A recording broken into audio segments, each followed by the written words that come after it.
Peace TV English, the solution for humanity.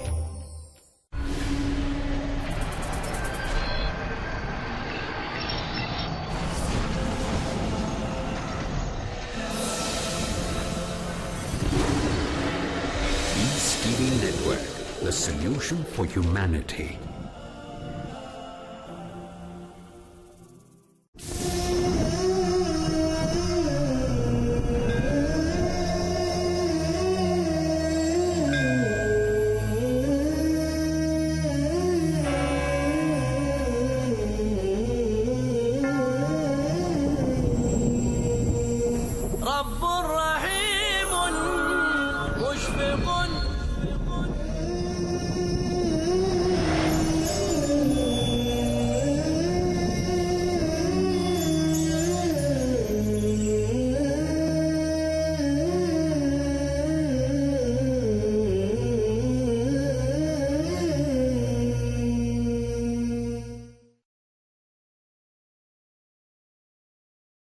Bismillah ar-Rahman ar-Rahim. Assalamu alaikum rahmatullahi wa barakatuh.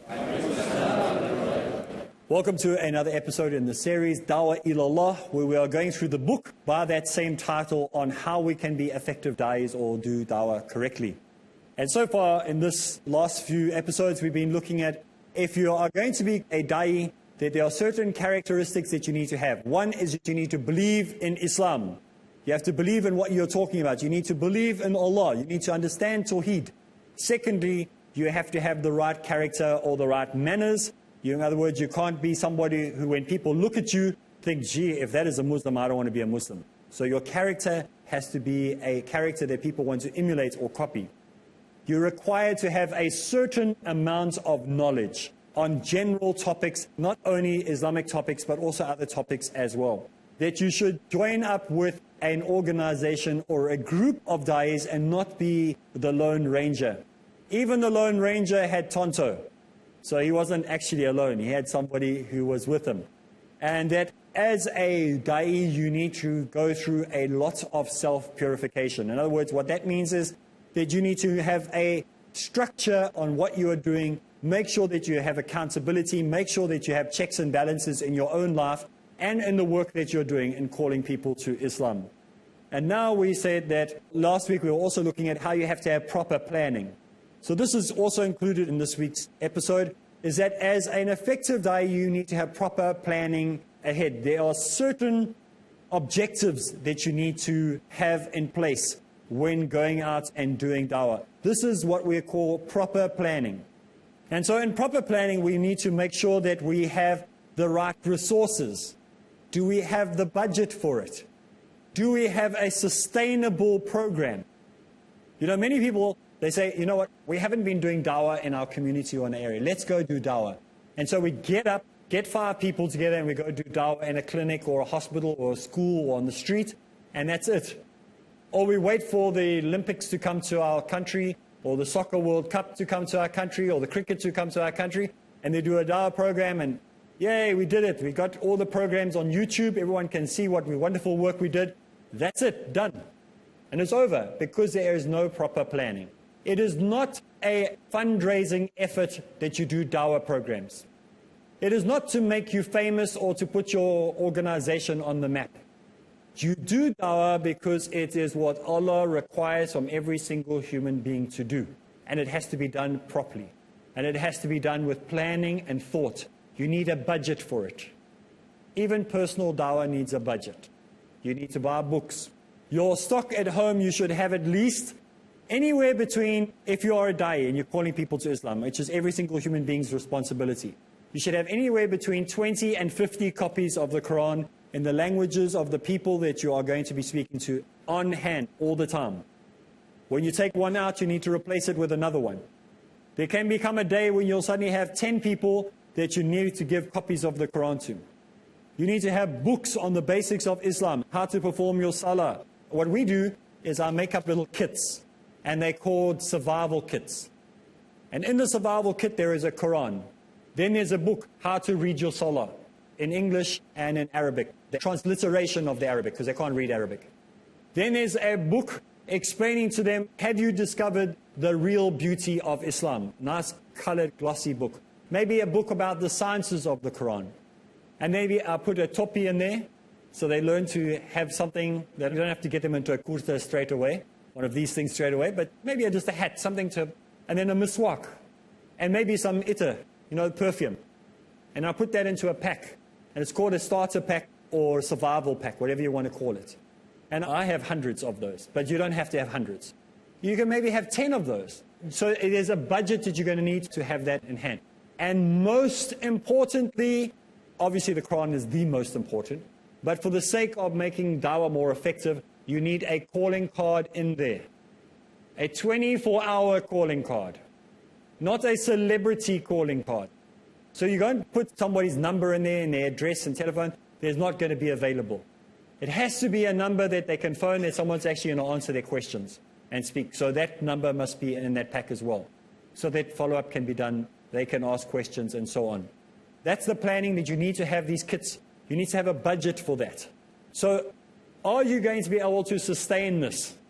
Can you keep this going of having 10 in stock for the next 50 years until the day you die? So you have to put a budget aside. So that means whatever you're making a month in your salary, you need to put aside amounts of money so that can be sustainable to do that. So this is effective dawah, not just sporadic dawah. You need to make sure that you choose the proper times and the proper places for doing dawah.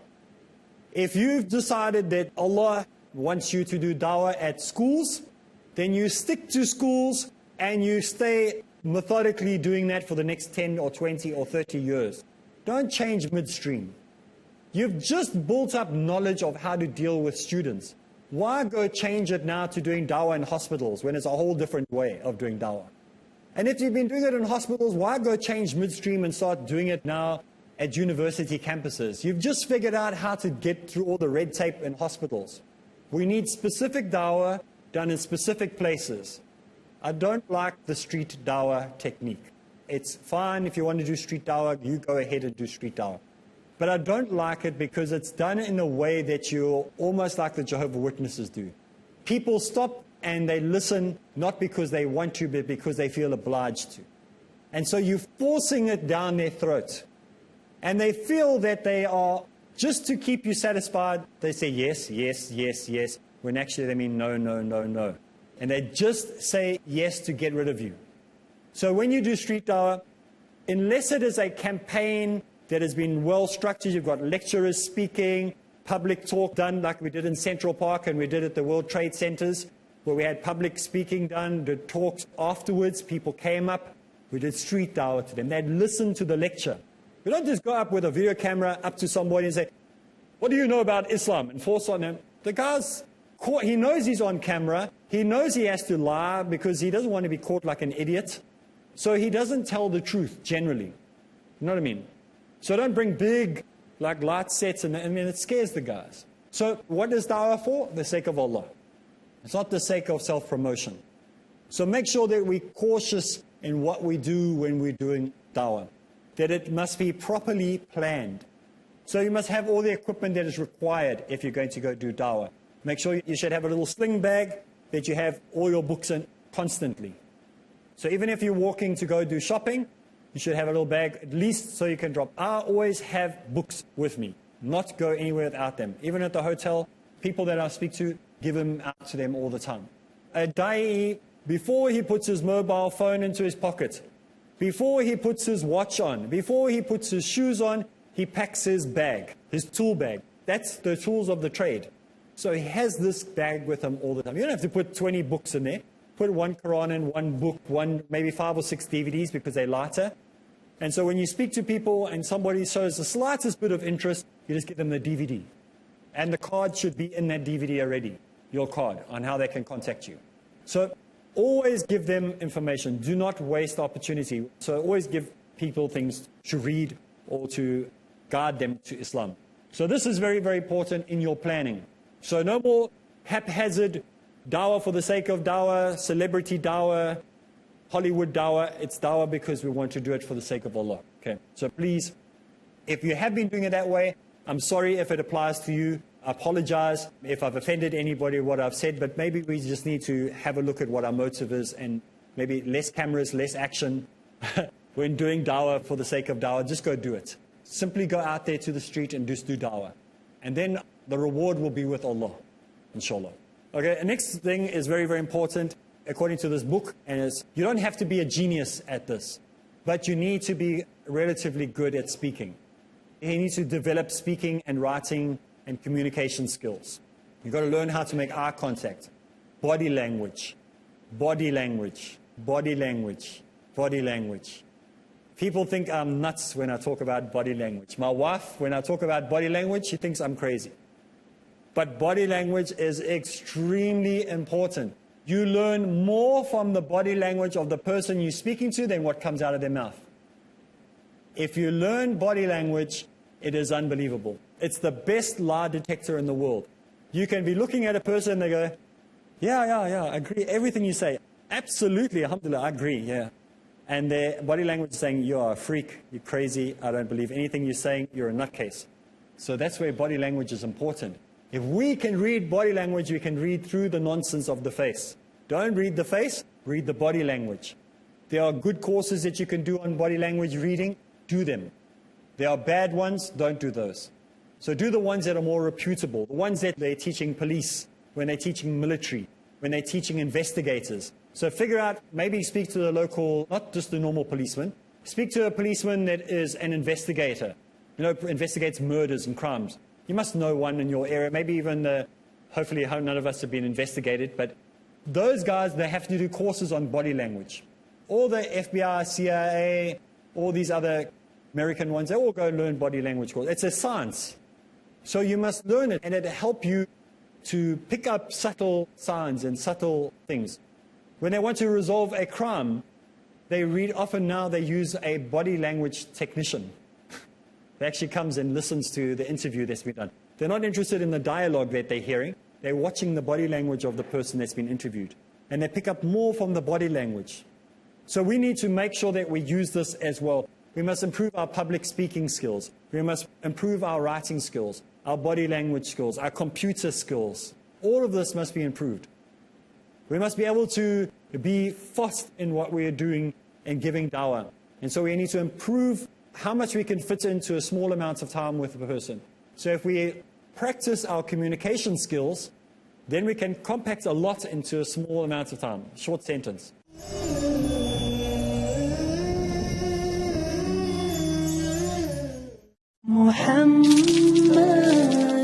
Pearls of Prophet Muhammad, peace be upon him. Abu Musa, may Allah be pleased with him, reported Allah's messenger, may peace be upon him, as saying, a believer is like a brick for another believer, the one supporting the other. Sahih Muslim, Volume 4, Book of Virtue, Hadith number 6257.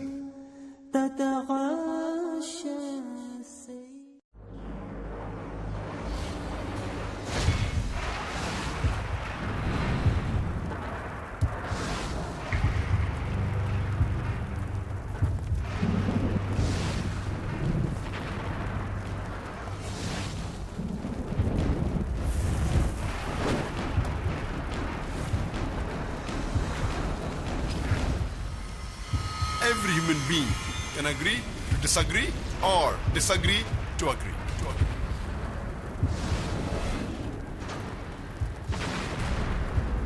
Dispute superstitions and refute the myth which is created around the word religion, which is misinterpreted, misconstrued and misjudged.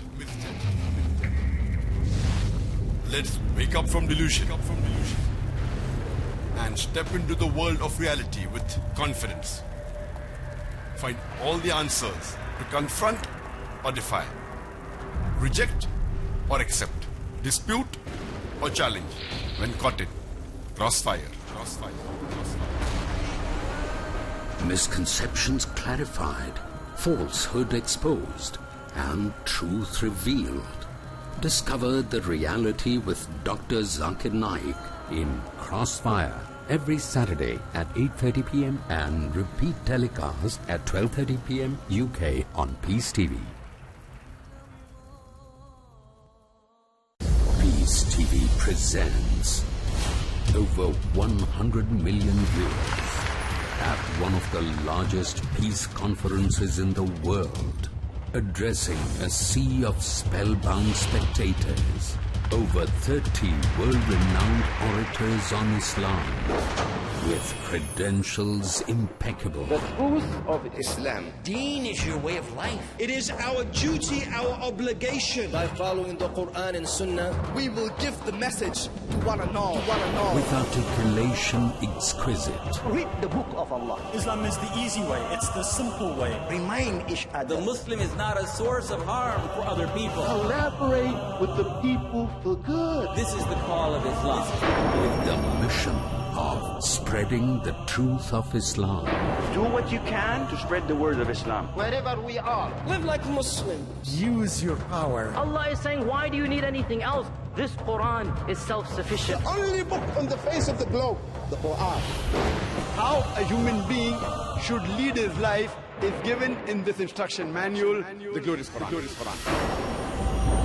For peace to prevail on earth in Peacemakers. Next on Peace TV.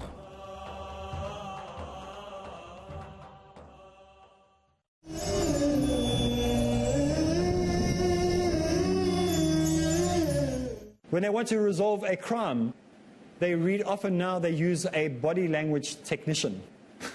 That actually comes and listens to the interview that's been done. They're not interested in the dialogue that they're hearing. They're watching the body language of the person that's been interviewed. And they pick up more from the body language. So we need to make sure that we use this as well. We must improve our public speaking skills. We must improve our writing skills, our body language skills, our computer skills. All of this must be improved. We must be able to be fast in what we are doing and giving dawah. And so we need to improve how much we can fit into a small amount of time with a person. So if we practice our communication skills, then we can compact a lot into a small amount of time, short sentence. Also with your computer skills, how good are you at updating if you've created a Muslim website? Everyone here, everyone at home, create a Muslim website. Create a Muslim website, like body language. Learn body language skills. Create a Muslim website. Not a single person should not have a Muslim website. Every single Muslim should have a website. Create one. They are free. Did you know that most of the websites are free? You don't have to even pay for a website. You can create a blog. You can create a chat room. You can create a YouTube channel. If 2 billion Muslims created 2 billion Muslim websites, half our job would be done. If you go, I'm even going to give you the website where you can create your own website. It's called webs.com. Giving them free advertising because they give free websites. It's called webs.com. Webs.com. That's it. Create your own 5-page website for free. You don't even have to spend any money on it. Please go create your websites. If the more we flood the world with information, the better. 10 years ago, no, not even 10 years, 5 years ago, 6 years ago, if you typed in the word Islam, you found everything other than a Muslim website. It was Christians' websites, it was websites about anything else but Islam. Now you type in Islam, and the first 10,000 are all Muslim websites. Because we've flooded the world. Dr. Bilal Phillips, Yusuf Estes, those are the two greatest people as far as internet website creations are concerned. They flooded the world.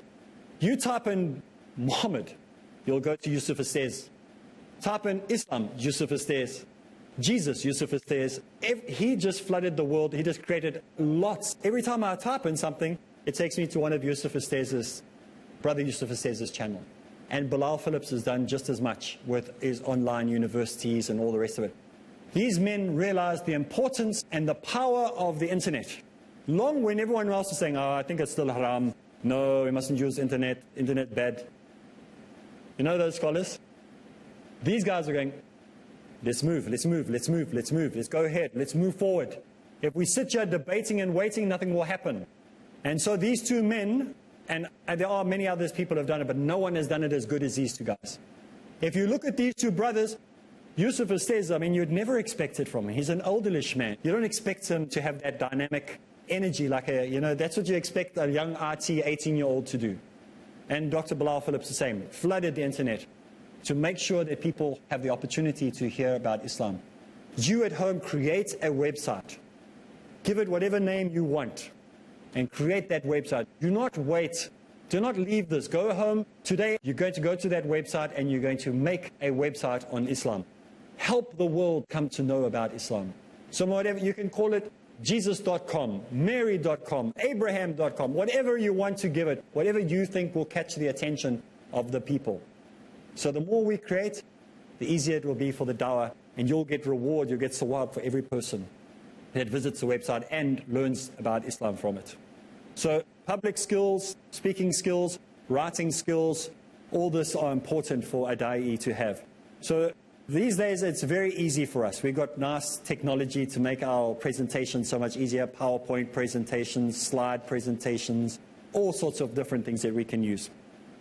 The next thing that we need to look at, according to this book, is that a da'i should develop in himself the qualities of sabr. What is that? What is sabr? Supper? Sabr is patience, not supper. Okay, some of the new reverts at home going, what's he talking about? We must develop supper. No, we must develop sabr. We must develop patience. Such a difficult one. This is one that I battle with still to this day, and I'll probably battle with forever.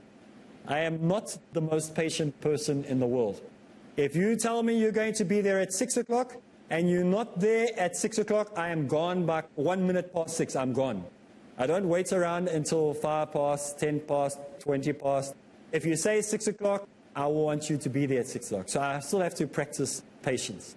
So patience is something that we have to learn. And as teachers, sometimes we become impatient and we're late. That's not acceptable.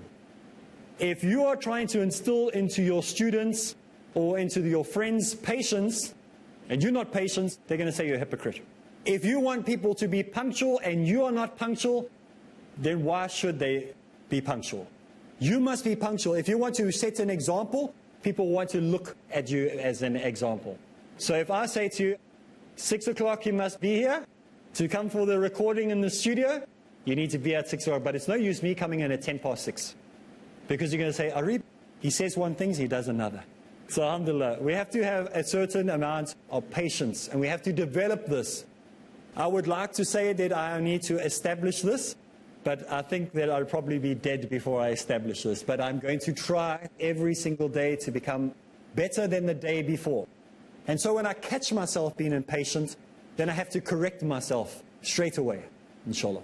So it's something that we have to work on. In the 16th chapter of the Quran, it says, and endure your patience. Your patience is from none but Allah. So it is Allah who gives us this patience. It is Allah that we must be patiently waiting upon. Sometimes we want things in our time, and things need to be delivered in Allah's time. You know that? We say like, why have you been waiting? Why? Maybe it's not the right time for you to have that. Maybe you cannot be trusted with what you asked right now. And so you have to develop your character first. And when your character has been developed, then you can be trusted with it. People say, what can we help you with, brother, in the work that you're doing in Dawah? I say, how many books can you send me? That's the only thing you'll ever hear. All my friends in South Africa, in Saudi Arabia, in Egypt, always say, they send me books. They never do, but I always say to them, those of you listening, please, Saudi Arabia, send me books. Because those are the things that I have more value for. That's more valuable to me. That I can use. That is something that can help me in the work of Dawah. If you want to help me, send me Qurans and books. That's all I need. So we have to learn to trust Allah and have patience in what Allah wants to send to us. He trusts us with what we can deal with. He knows I can't deal with money, doesn't send it my way. He sends me other things that are more important. So I have to develop in myself a certain amount of patience all the time. Sometimes Allah wants to test us, to see what we are able to handle, what we're able to deal with. So don't be upset if you find that you don't get what you thought you were going to get. Maybe you're not able to accept that at this point. Maybe you're not ready for that you're supposed to be getting. The next point that the writer brings up is that we need to have toleration. We need to tolerate one another, and that we need to have forgiveness. These are the two qualities that you sort of go hand in hand according to the writer. He says that tolerance and forgiveness are two qualities which a da'i must develop in himself. Tolerance and forgiveness. This week, when you're at home, I want you to think about these two things. How tolerant are you? And how forgiving are you? You know, some people hold grudges the whole year. Even when it comes to Ramadan, they still hold that grudge. They don't even bother then trying to make peace. And then they think that their fast is going to be accepted from them. You need to forgive people and you need to be tolerant of people. There was a brother from a country, and I can't give too much specifics. So a brother from a country, that's very specific.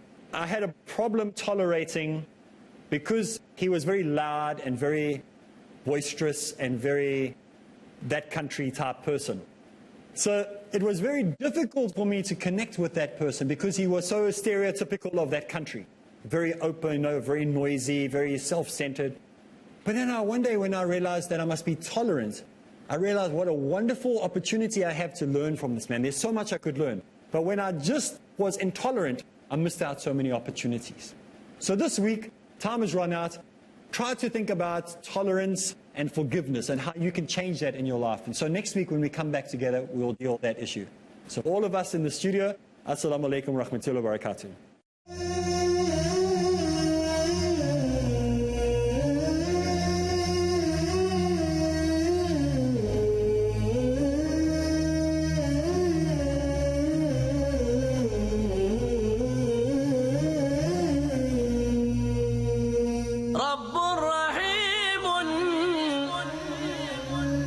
مشفق متعطف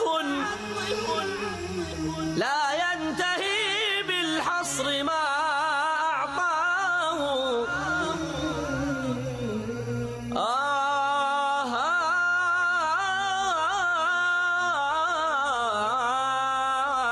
رب رحيم مشفق متعطف.